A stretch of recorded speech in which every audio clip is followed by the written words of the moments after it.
Great Rising family, Magic LaQuar coming back with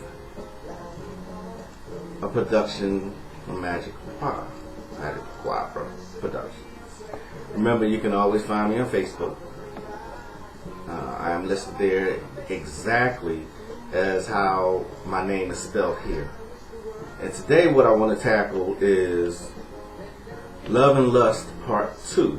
I do realize that it's taken me a long time to get back to this subject, but only because I wanted to put more information out there. It's not that I was neglecting doing a Part 2 to this, but during the past 6-7 months, I've had a lot of people come to me for love and lust purposes. So with the information that's been coming at me and people's desires, it prompted me to do this Part 2 today. So let's begin. I would say let's begin a lecture, but this not a lecture. Alright, so the first thing I want to go over is how to learn to have patience. Magic in general, the occult in general, you can't rush the results. You can't fix something that's wrong with you or wrong in your life. If it's been happening for years, you're not going to fix it in a week. It's not going to happen that way. It's going to take time. And a lot of people these days, they just don't have any kind of patience. And I don't blame it solely on the person themselves, but it's also, the GMO food, the media, everything that we're being bombarded with, the chemtrails, is making people lose their minds. And I don't want to get too far off the subject, but I'm seeing a lot of people expecting instantaneous results or results in a week. It's just unrealistic to think that way. This may look like it's easy to people that you see on the internet or on YouTube that are occultists that seemingly get fast and quick results, but it's taken time. True power has to be cultivated. It has to be grown. It has to be treated as any other art, like poetry, music, painting, anything that you consider a craft. You have to treat the occult the exact same way. Okay? You're not going to just do a spell and expect it to work. Your first spell to just be a success. One of the things that you have to learn how to do, trial and error. See what works, see what doesn't. And the only reason I'm being this animate about it is because of people's ridiculous expectations of it. You have to treat this, like I said, you got to treat it like any other craft. It has to be cultivated. Okay. You just can't expect your life to be turned around. If your life has been fucked up for 15 years, you can't expect it to be turned around in a month. There are probably several different factors that you have to consider working on, and you probably have to work on one thing at a time. So it's just like anything else. It takes time. You can't rush the results. So with that being said, love and lust is the exact same thing. I don't want to go over the same points that I went over in the first video, but one of the things that I want to say is know your limits. Know your limits. You cannot expect to get a model looking chick if you're busted. You can't expect to get a movie star to notice you and she don't know you exist You don't even live in the same city. Yes, I've gotten requests for these type of things. And it's like I said, it's people being just unrealistic about it. It's like what you see on TV is not real. What you see in movies is not real. That's Hollywood fantasy. That's not how the occult works. It's not. You know, one of the things that I said is you work on yourself. Know your limits. If you're not that attractive, work on the other things. Work on your personality. Work on your hygiene. Work on your game, your mouth game. And then spell yourself. I'll say that again. Spell yourself to be more confident. And work on yourself. Self-love, like Whitney Houston said, is the greatest love of all. You gotta love yourself first. Let me just put that out there. You really have to love yourself. Do not have low self-esteem and then try and work magic to get you these fine chicks. You need self-confidence. You need assurance. You need belief in yourself. Why are there men who are really big can get fine women? They're confident. They know what they're worth. They know how to spit game. All of that. Another thing is, when you do spells on people,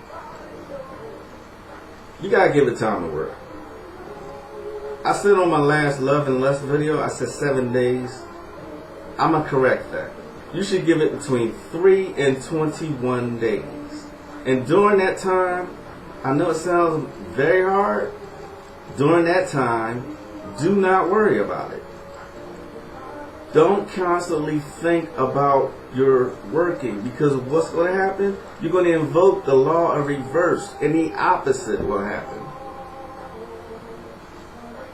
7 days go past, and then you start trying to contact this person, or you're starting to worry like, oh, is it working? And no, do something else. Take your mind off of it. I said in my sigil magic video that the reason that I did 5 sigils at one time, put them away and forgot about it, is so I could totally forget the intention. Do the same thing. If you do a spell on someone, don't worry about it. If after 21 days that it doesn't seem to have any effect at all, you go back, you analyze the situation. What did I do wrong? What could I have done better? If this person can't stand you,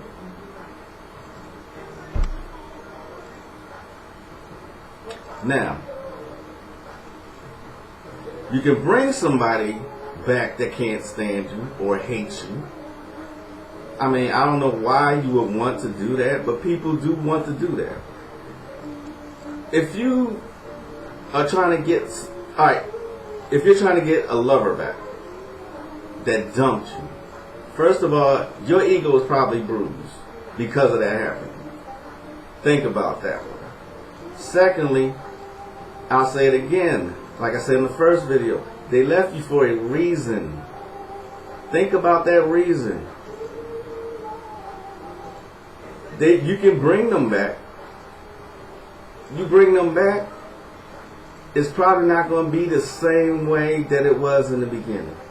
I've said this on the first video. I said it. You can bring them back, but it's not going to be the same way. And it's not going to be the way you want. This is why I'm so animate when I tell people about bringing people back by way of magic. Their astral body knows something ain't right. Why are they coming back to you? They know you're not that good for them. So their spirit, their soul, their astral body, whatever you want to call it, their higher self, knows something's off here. But hey, I'm forced to go back. or I'm feeling like I'm forced to go back. Now, I gave out rituals the last time, which was simple rituals, like the mojo bags and the candle magic and the sexual fluids. But one of the other things that you can do, you can invoke and evoke love deities. Perfect example is Aphrodite, Het Heru, Kambajira, Urzuli, Oshun. These are love deities. They're invoked and evoked and worked for matters of the heart. You do these deities are ruled by Venus. You can either do this on a day of Friday, which is ruled by Venus, or you can do it on any other day in the hour of Venus. There are ways that you can go by the ATRs. Voodoo, Palo, Kimbanda. You can do it that way, or you can go into the Goetia. You can go to the clip-off. These are systems that I know that are tried and true. I've tested these out. They work. And I have people now coming to me questioning, well, does magic really? Yes, it works. It works. It takes time, though. I'm going on my 18th year in the occult. I still have a lot to learn. But yeah, I can do things and I can make things happen. But it took me a long time to get to this point. And that's what I think people are not realizing. This does not, it's not like that, like you see on the movies. Respect the art. That is one of my pet peeves about people who think that they're going to get instant results or results in a week. You're not going to just jump into the occult and bam, everything's going to happen. No. You got to respect it like you respect any other art, any other craft. So now that I got that part out of the way, let me continue. No matter what, you cannot make somebody love you. I hate to say it.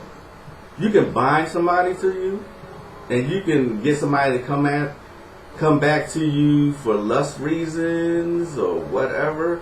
In the end, what you're going to be doing is expending a whole lot of energy that could be put somewhere else. And if you're doing that, you got to question yourself. Am I the obsessed one here? You know, just be realistic about the whole situation. They left you for a reason. You want to keep trying? Go for it. It can happen. I'm not going to say that it's not. And the old grimoires are not going to tell you that either. You got to figure that part out for yourself.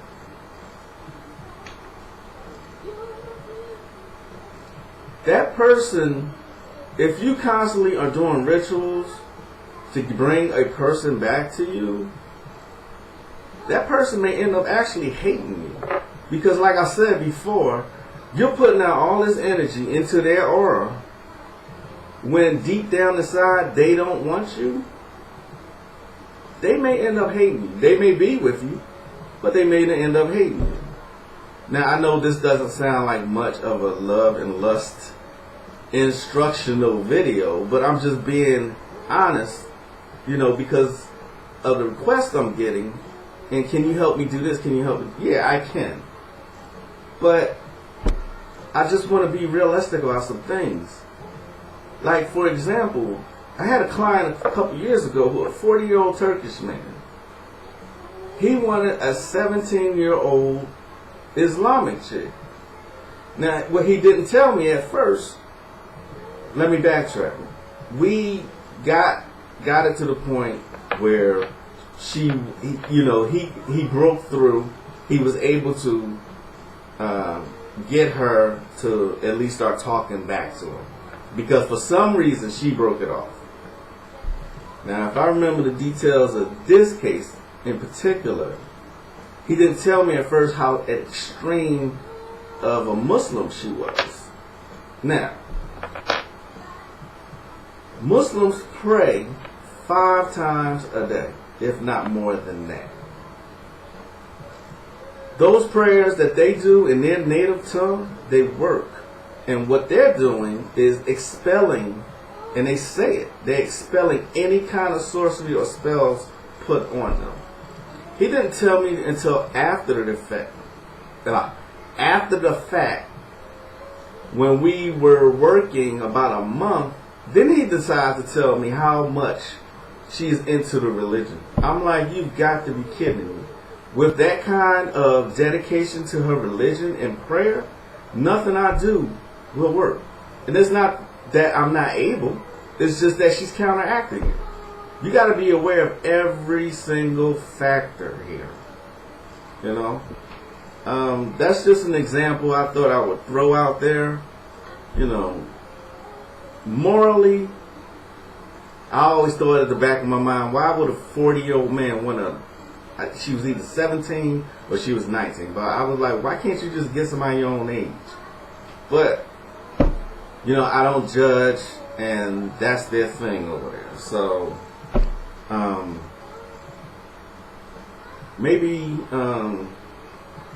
he really was in love with her. I think he was, but I eventually told him, look, I'm not going to continue with this, because you should have told me up front how extreme of a Muslim she was.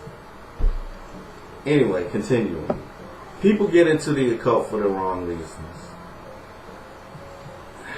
You want to, you know, make all these people fall in love with you, or you want to be irresistible to the opposite sex.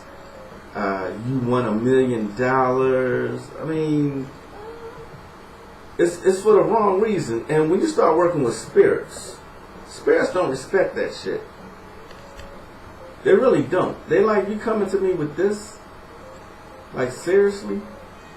How realistic is it that you're just gonna win? If it was so easy to win $1 million in the lottery, why haven't so many people done it yet who are into the occult?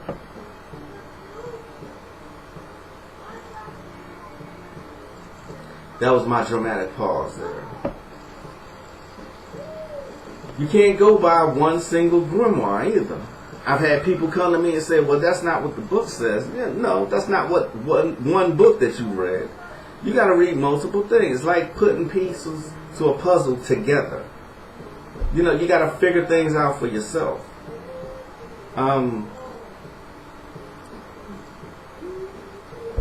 The only other thing that I want to say is that, you know, love magic is a tricky thing, but I would say just be realistic about your expectations.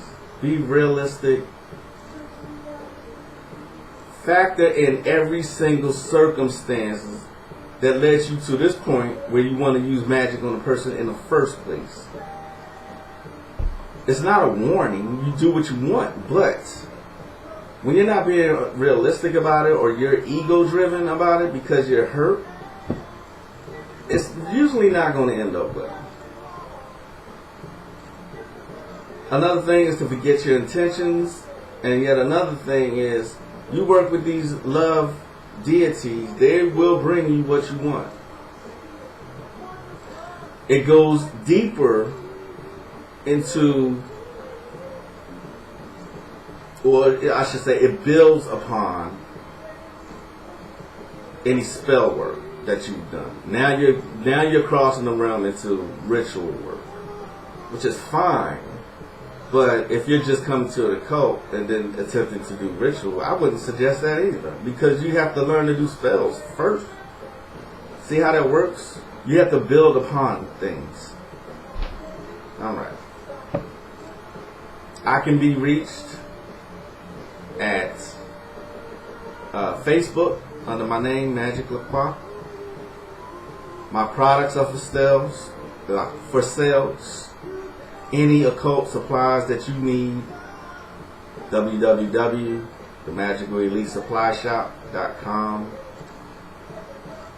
Any suggestions that you have that you think that I might be able to get out to the public that you would like to see on my site, more than happy to take your suggestions.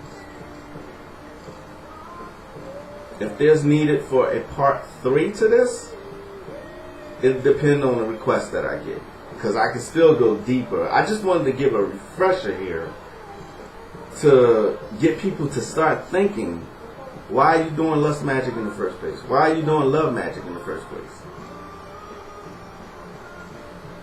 Don't mistake doing a love ritual for the person loving you as opposed to you binding a person. There's a big difference.